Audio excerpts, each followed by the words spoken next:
What's up, guys? I am in the airport. Was on vacation this week, so I wasn't able to film my normal podcast. So I wanted to give you an oldie but a goodie on the 4 C's of communication. This is one of my favorite podcasts ever. I say ever. So if you never listened to it, listen to it this week. It's going to be great. And if you have listened to it before, it's going to be a great refresher on how to communicate with your wife, especially under toxic communication. This is going to give you the 4 steps that you need to do in order to communicate at the highest level possible. I'll see you on the other side.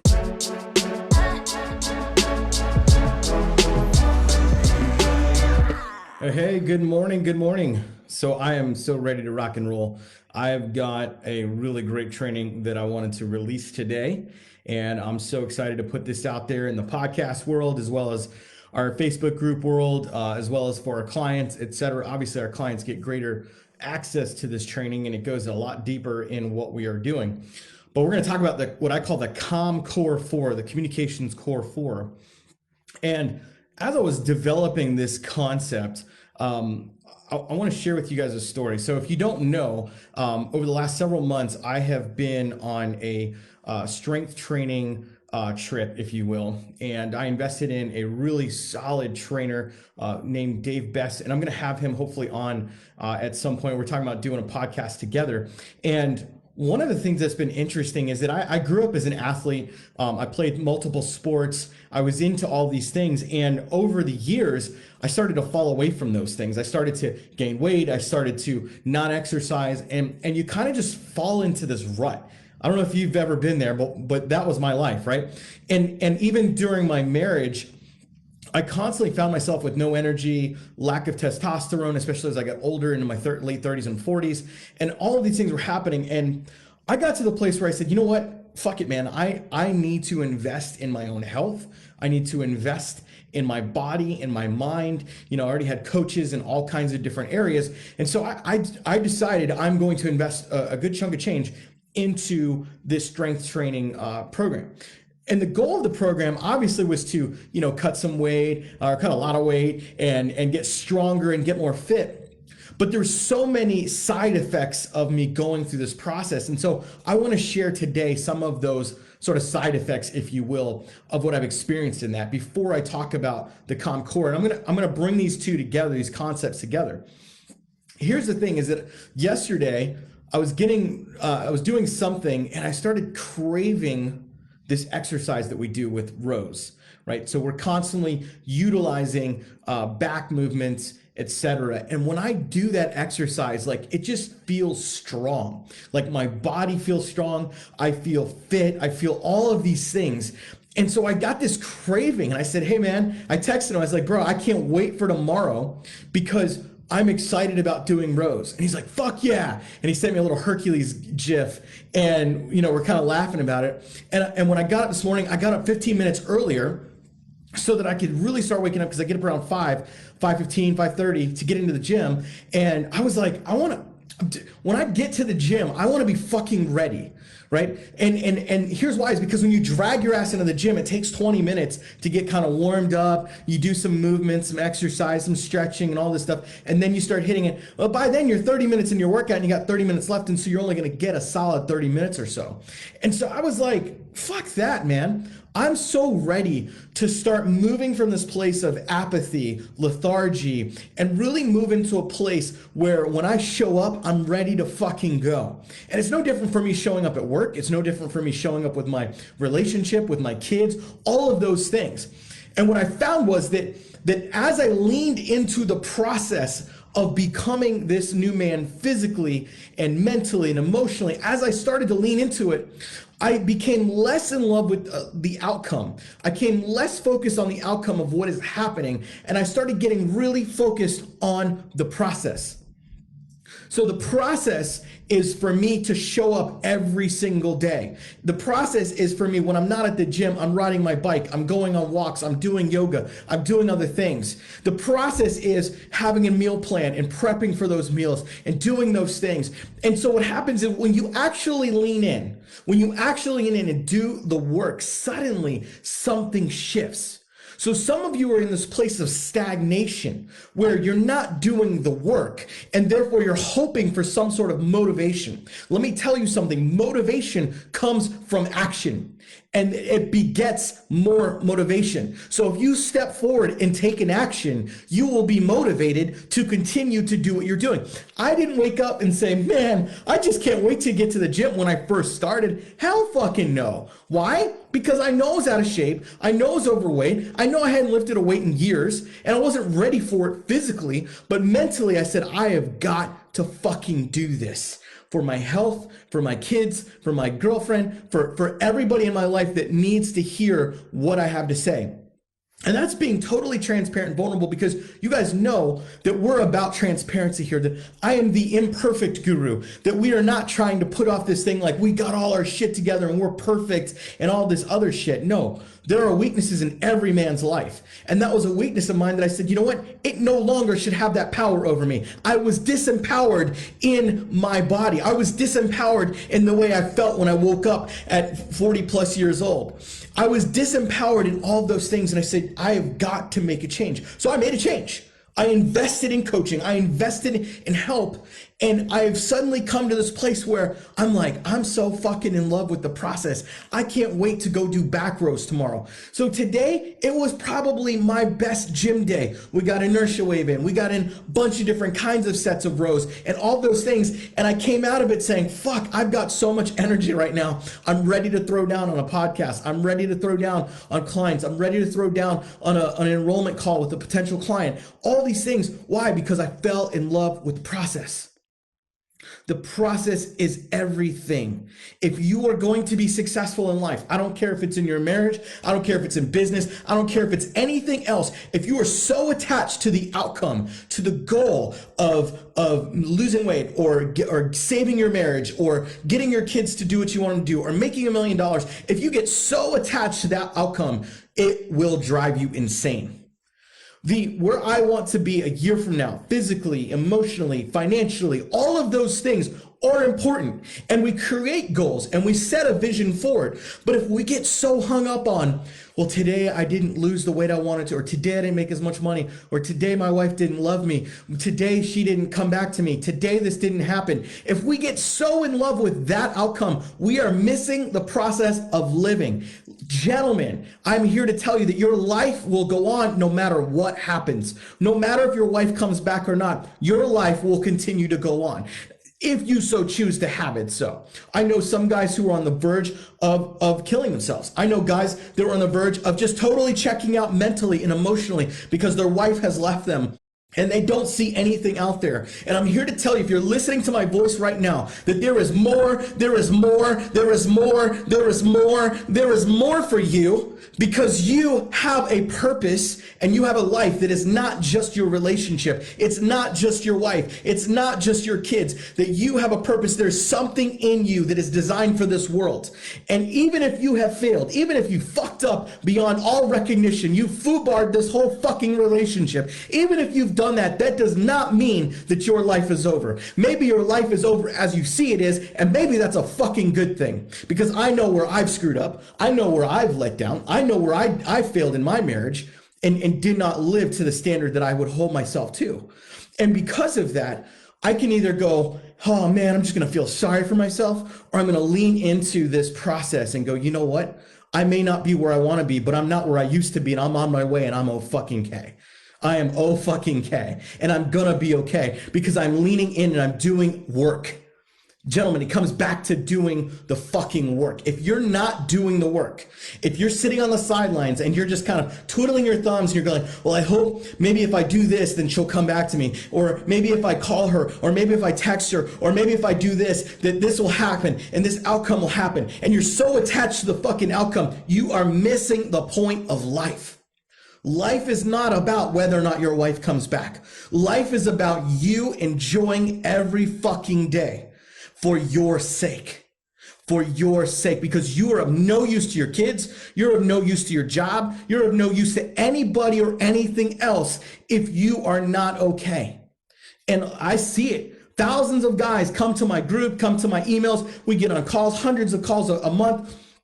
And we hear the stories. We hear the shit you've been through. Guys, I lived it for 17 years. I know the shit you're going through. I know how fucking hard it is. I know what it's like to find out your wife is cheating and to be a fucking mess and to be just bawling on the ground and doing nothing but just crying for days and weeks on end because you feel like you've died. You feel like you're dead. But I'm here to tell you, you're not fucking dead. You're not over. Your life is not over. No matter what happens, your life is not over. And you can overcome this if you lean in to the pain and if you go, I'm going to choose a process. I'm going to get my ass out of bed every day. I'm going to go to the gym. I'm going to do those things and I'm going to lean into a program that has laid out the steps for me, how to get my power back, how to fucking heal, and how to lead again. And so today, as we talk about that, I want to give you some simple technique around this idea of communicating. Because some of you really, really fucking struggle. Actually, 95%, 98, maybe 99% of men really struggle with communicating. They don't know how to communicate with their wives. They have no idea, especially when it's toxic, especially when she says, I don't want to be married to you anymore, especially when she says you're a piece of shit, especially when she's fully leaned out of the marriage and you're trying to lean into the marriage. So I'm going to give you a technique today that I call the CALM Core 4, or the Communication Core 4. Now, the purpose of this tool, the very essence of this tool, is to help you begin to communicate from a healthy place. And so I'm going to give this to you because I want you to take it and I want you to start utilizing it now. I want you to start implementing this tool immediately, today, right away. Because as you guys know, I give away my best stuff on purpose. Because I believe that if I give you the best tools, you're going to come to me and say, fuck, I need you to help me do this. I need you to help us, implement these things. And the guys that come into our VIP program, our Thrive program, the guys that are working with us have taken those basic tools, they tried it and they implemented it and they realized, hey, you know what? I want to go further with this. I want to go deeper with this. It's fine. If you just want to take it and just do it and you're on your own, good, great, awesome. That's you. But there's other guys that have said, you know what? I want to connect with experts. I want to connect with other coaches. I want to connect with other men who are going through the exact same thing and can walk me through this process. So today I'm going to talk about the Communication Core 4. So here's what it is. Essentially, this is a tool to use whenever you're in a fight with your wife, whenever she's saying she wants out, whenever you disagree with anything that's going on. I want you to remember these Core 4.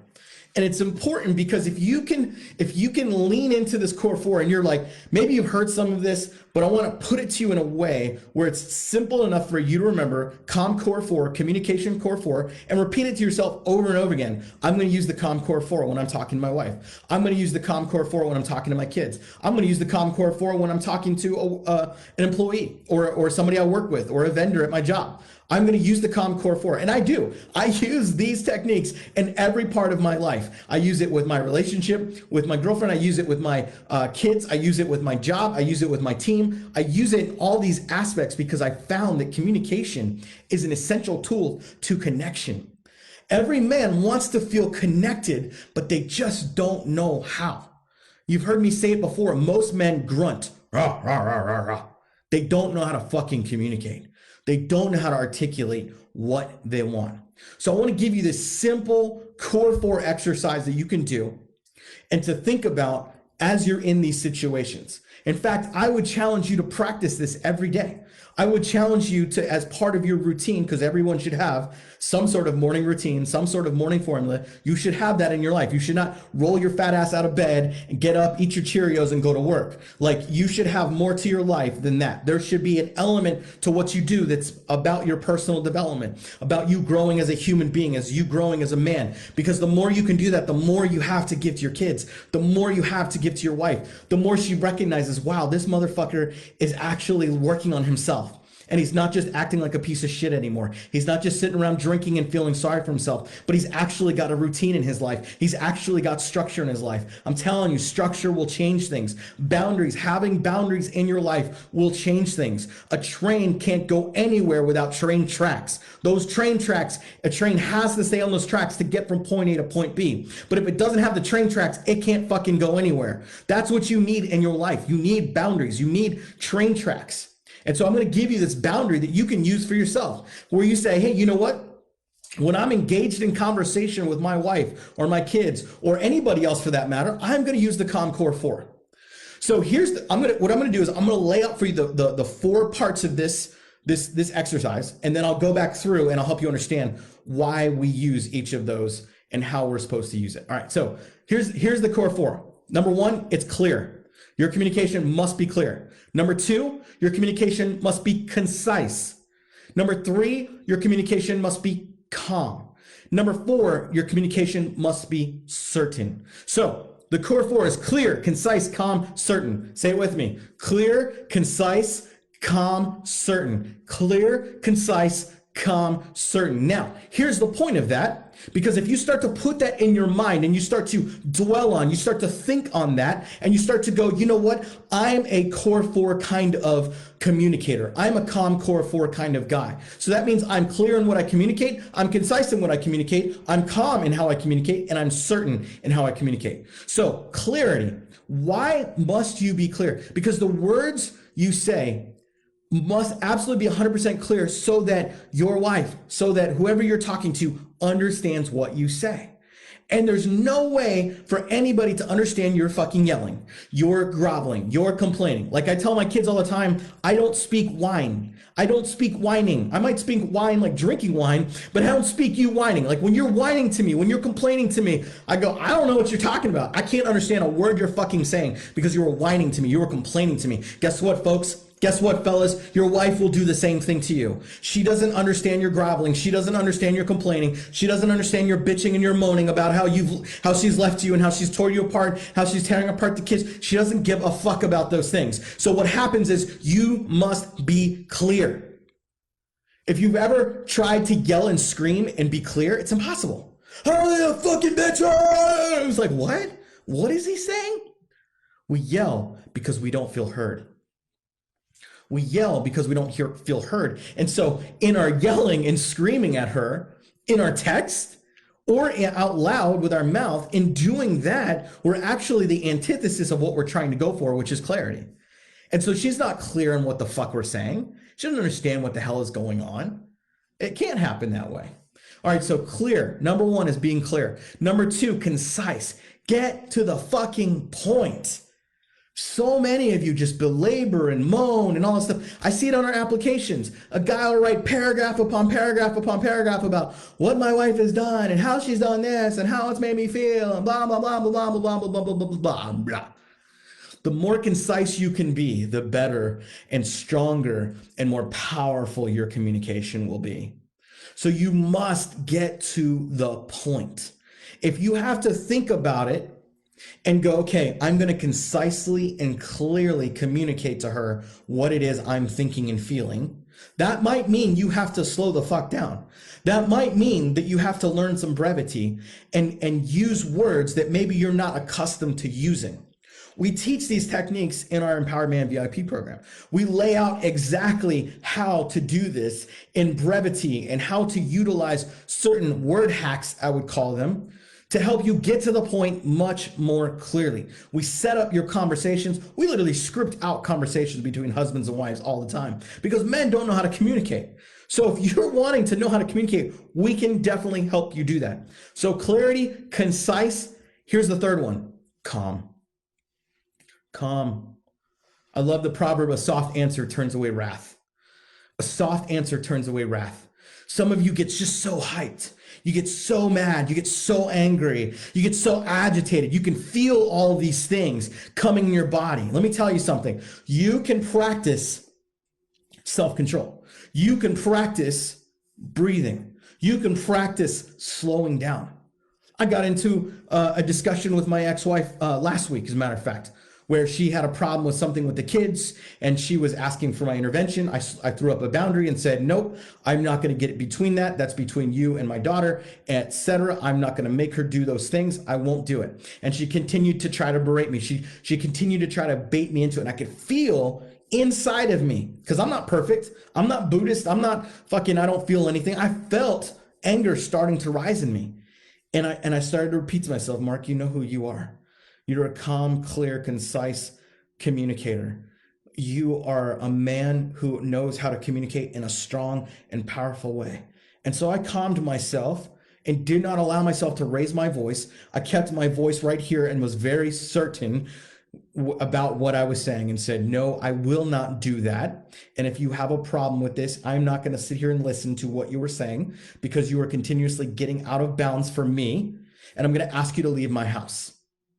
And so I was very clear, very concise, and very calm.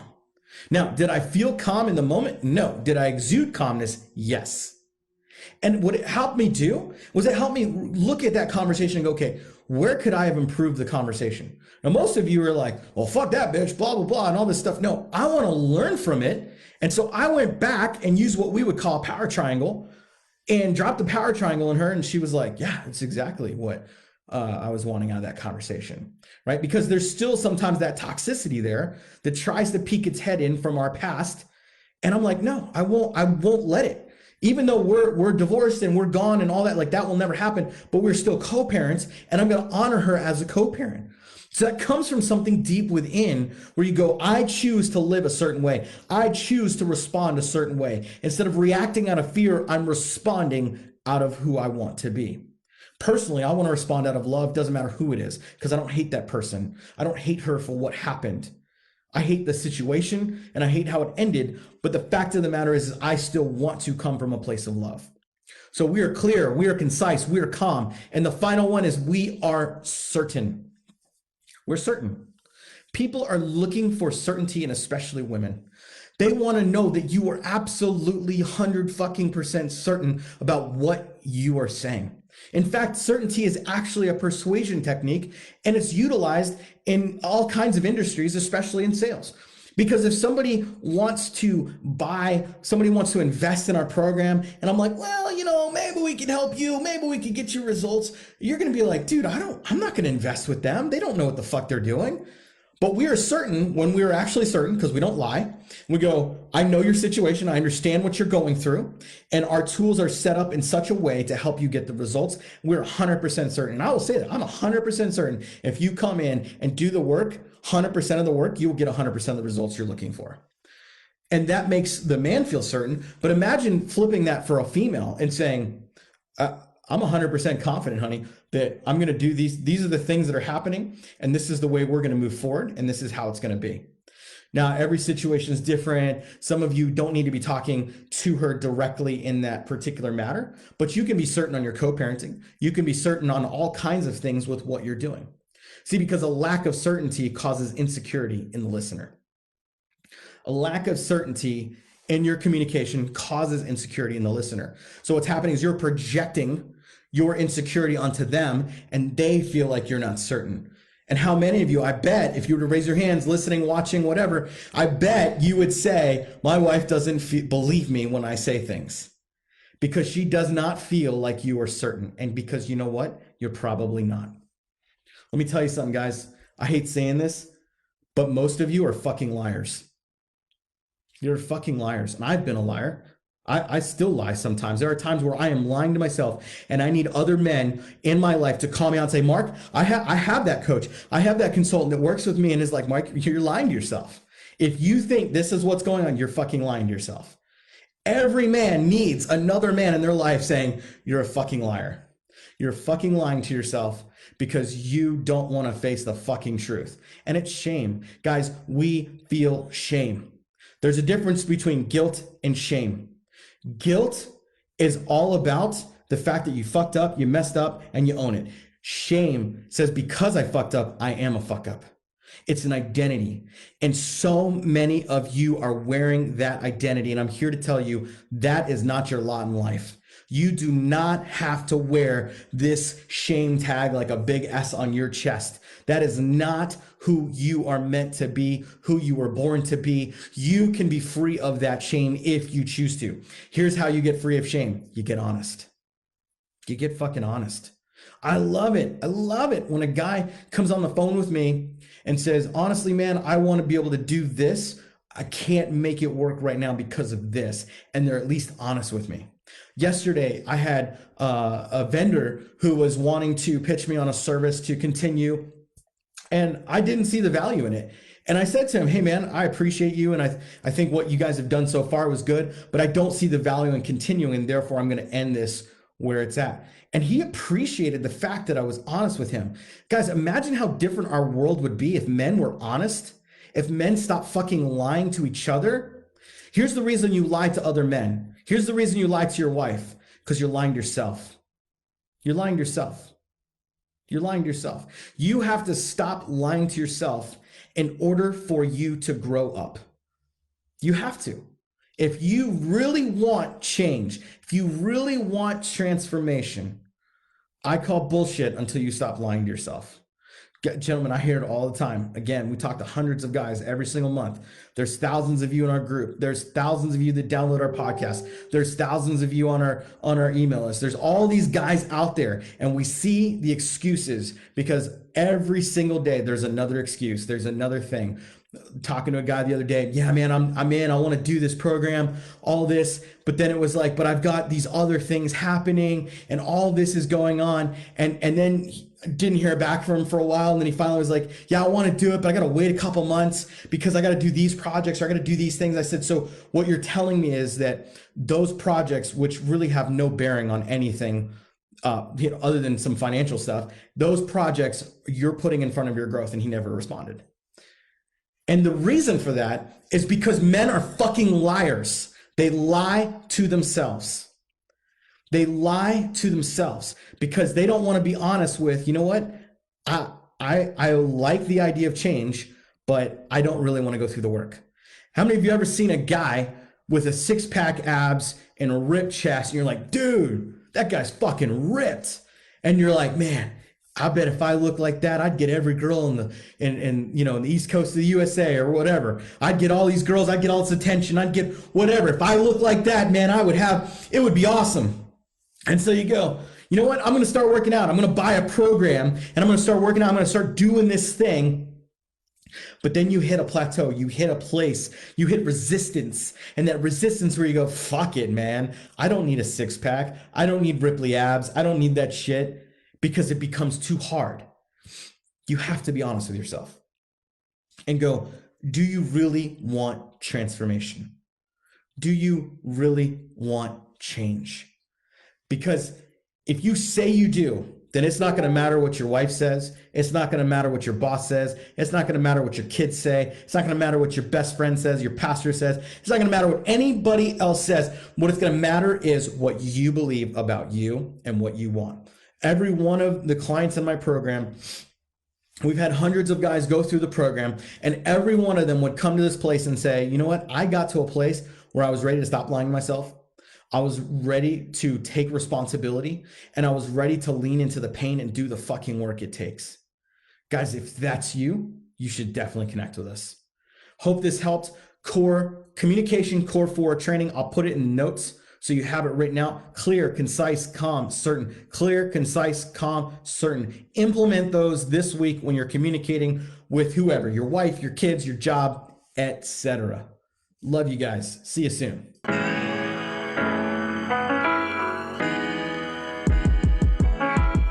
Welcome to the Bourbon Moment.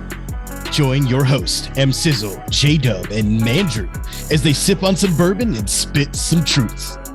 Welcome to the Bourbon Moment. What's up, gentlemen? I got my bourbon inside my shaker cup. What are you guys drinking? Got bullet. I meant to bring the peach stuff, but I totally forgot it. So all good. So you're manning up is what you're saying. Yeah. Honestly, I've stopped drinking it as much because it's a bit dessertish and it has a dessert kind of flavor. It's almost like too sweet. So, anyways, what do we want to talk about today? What's going on? Oh, man. I was trying to think through questions. Have any of you ever had an injury where you were supposed to rest and you did the exact opposite? Hell yeah. Like went out and partied or something? He did that like a couple weeks ago or something. He blew out his whole his leg. My adductor pulled it completely. Yeah. You almost had to have it completely reattached like a year ago, didn't you? Yeah, it was about 6 months ago. Dang, man. I was supposed to take 8 weeks break. It took 6 weeks, started skating again and pop again. So Then I shut it down. And by shutting it down was no squats below parallel, was still deadlifting, no adductor work. I think I deadlifted 505 still with the torn adductor. And I was doing full overhead pressing still. Here I am trying to do 400 with a perfectly wonderful abductor, and he's doing 505. Just want to throw that out there for you in case. Yeah, I got a torn something. adductor, but I'm gonna put 505. I mean, come on. Mark's throwing out his hack squat numbers on freaking Facebook and everything. I know, damn. Like, I don't really post the sweat equity videos anymore. I broke my ankle 2 years ago, the night before my birthday, and I was supposed to go to this like live music event. I separated from my friends. They were like, oh, we're going to go home. I was with one friend, and we were like, oh, let's run by 7-Eleven. Let's grab a beer real quick, because everything was closed, but 7-Eleven was still selling alcohol. So we go to walk over there. And guys, I wish I could say that this was like a big curb, but it was a regular curb, and I stepped off this curb, and my fucking ankle, and I heard the snap. And my buddy turns to me, and he's like, are you okay? And I look him dead in the eye, and I'm like, no. Not at all. Like, I know my ankle's broken. So I hobble 6 blocks all the way back to my place. I wake up the next morning. I go and get an x-ray, and I post in the group text just the x-ray to my friends. And all my friends are like, dude, what the fuck? We left you guys for like 20 minutes. I go to urgent care to like get my support for like me only having one leg I can use. And I'm asking her, is there any way I can get that one wheel thing, like the thing that your knee goes on? Because I was going to the event regardless. I'm not going to let someone tell me I'm not going to go. So I'm like asking her for like anything except crutches. And this lady turns to me and she was like, you're an athletic young man. You'll be fine on crutches. Just stay off it all weekend. Ice it, elevate it. The next day, or that day, I end up wrapping it so tight that I could barely feel it and going to this event with crutches. And I ended up finagling my way into the VIP area because he had sympathy for me. He saw me getting pushed around. And so I got into the VIP area and ended up getting 2 of my friends in as well. And I went the entire night, all the way till like 5 a.m., woke up the next morning at like 12 noon. My foot and all the way up to my calf, like here right before my knee, was black, like completely black, no exaggeration. So I taped it a little bit less tight and went to the event that day as well. And the entire weekend had a broken ankle while I was there. Greatest weekend of my life. How is it that every time there's a story from Joey, it's something about sneaking into some place he's not supposed to be?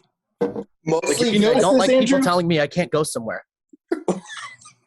I feel like we need some recently- coaching around this. Like, what is with Joey and sneaking into places he's not supposed to be? Well, dude, I did it at the most recent event I went to. I literally walked up to the guy and I was like, dude, my wristband fell off. It was green. They told me to come back here and get one from you. This guy made it his mission to get me an artist wristband. So the woman that I've been seeing, Mark, let's not say her name. I just wanted to throw that out there. Her and I, we went to this event and I turned to her and I was like, are you with me? She's like, yeah, totally.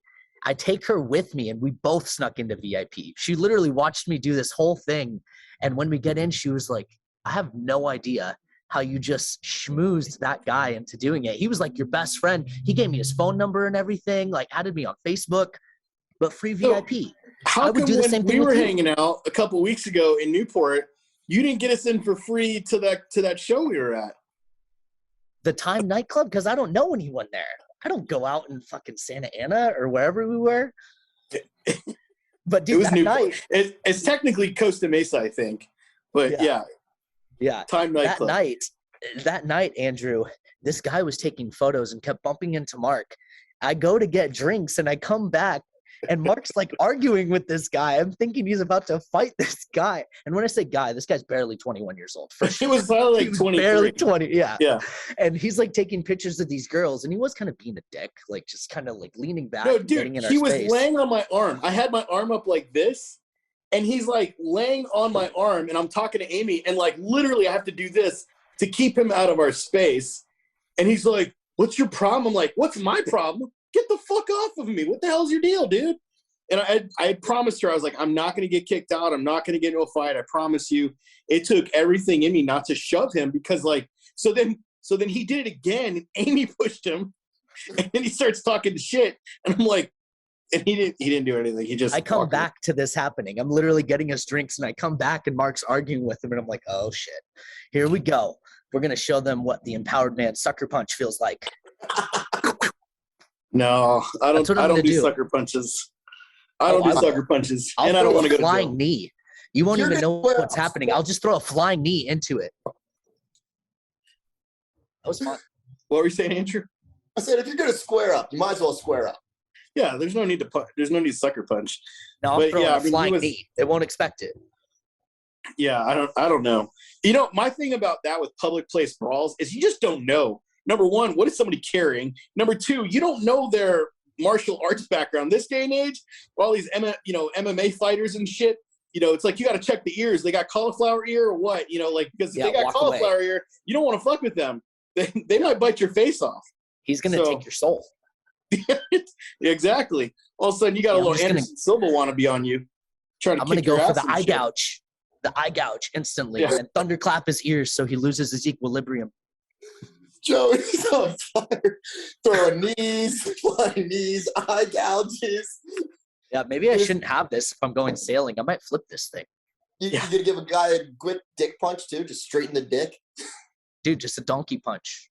What was great, I think the best part of the night though was afterwards, because when we were trying to leave, we were going to the parking lot, Yeah. and there's this dude with parrots, and like think about it, it's like 2:00 in the morning, everybody's fucking drunk, except me. I wasn't drunk. Someone enough. has a giant speaker on their sober. back too, and they're just Yeah, he was just This guy mobbing had a around the fucking garage with a speaker. giant speaker. a huge like 15-inch subwoofer, and he's just carrying it like a backpack, and he's just like, I'm gonna keep the party going. just 'Cause mobbing they around. ended the Yeah. night, if you will, and fucking so you walk into the parking lot. It's a garage parking lot. We just came out of the club or whatever, and there's a dude with that. There's a bunch of people like dancing around him, and then Yeah, there's a like guy with hoarding parrots. around him. I'm like, I didn't smoke anything today. What the hell is this shit? And then Joey's like, let's take pictures. I'm like, okay. I that's gave you, Mark not money me. to pay the guy. Yeah. So he's like handing me a 20 and stuff. I'm like, here you go, buddy. And the guy was like Yeah. trying with me. I wouldn't do it. But he put it on Joey's friend and then my wife as well, the parrots. And we have pictures of this. We have evidence of Joey in his drunk face. There you go. Yeah. You can't really see it if you're listening to this, Joey has a very fun face on with he's holding these birds up. So Dude, that white bird was about to peck me in the face. I was worried. yeah, it was If it would have intense. pecked me, I don't know what I would have done. But it was random. It was weird that we went into the garage and all of that was happening after the nightclub. Yeah. It was also daylight savings, so we got gypped an hour. We totally got gypped. It was like it turned 2 and then all of a sudden it turned 3 like immediately, and it was annoying as shit.